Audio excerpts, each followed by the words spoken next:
In the early 1930s, an 8-year-old girl discovered a true diamond in the rough right here in the hill country that has never seen the light of day. It is so beautiful that it defies description. In fact, it doesn't even have a name. It is the Cave Without a Name. I would like you to meet one of the owners, Thomas Summers. This is Thomas Summers, the owner of Cave Without a Name. You know, Thomas, something I've always wondered is why Cave Without a Name? Well, back in 1938, when they opened the cave to the public, they had a contest to name it. And of all the entries that were submitted, the one they selected was from a 9-year-old boy who wrote in, kind of as a joke, that it was the Cave Without a Name because it was too pretty to have a name. So tell me, how many rooms are there in the cave? We have 6 major rooms in the cave. They vary from the very first one you come into is what we call the Gold Room, where we have our art shows. It's a very large room. We're currently in the Queen's Throne Room. This is where most of the weddings take place, in front of the Queen's Throne. We can accommodate up to 200 people in this room, and the acoustics are just wonderful, so that's why they like to have their concerts in here. So Thomas, do you have any favorite formations in the cave?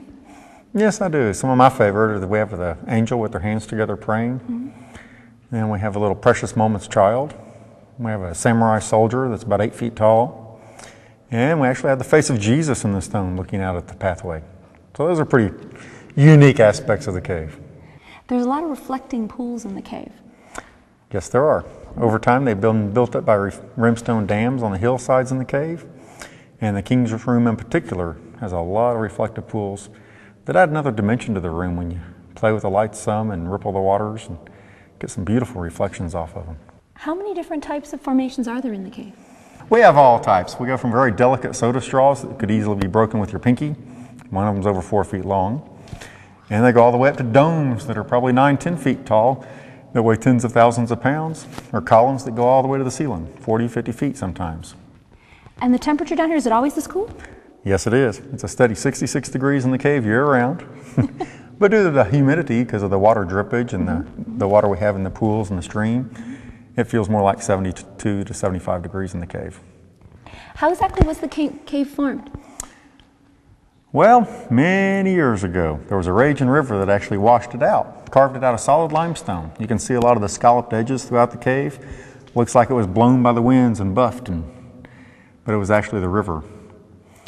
At one point, there's a dome in the ceiling that's over 30 feet in diameter. Where the river was coming through, hit a large rock and pushed up a dome of water and etched out the roof.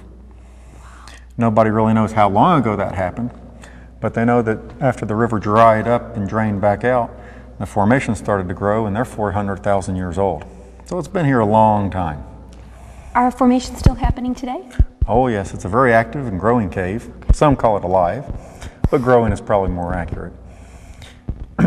As the water seeps down through the limestone, it'll dissolve little bits of limestone, bringing it down in the cave. As the water evaporates, it leaves the limestone behind, forming calcite. Can make draperies, soda straws, stalactites, stalagmites, all sorts of things. So tell us, how does the drapery grow? Well, as the water drips into the cave and as it drips off a ledge or sometimes just runs down the wall, it'll form ribbons, which can grow into drapery, so it looks like cloth hanging over the edge. Now you said something, there's drapery and then there's bacon. What's the difference?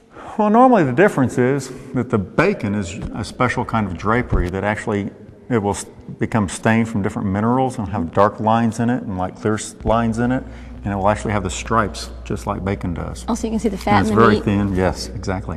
What are some of the favorite places that people like to visit in the cave? One room people really enjoy seeing is the room we call the food court. It has a fried egg in it, bacon, a large bunch of white grapes in it, 40 scoop ice cream cone, and popcorn hanging on the walls. But you can't eat it and you can't touch it. No, you cannot. It also has the only pearl you can see in the cave pearl that you can see without going on the adventure tour. So tell me, do you have any new types of tours? Yes, we do. We're getting ready to start some adventure cave tours where the normal tour ends down at the stream passage. That's where our adventure is going to begin.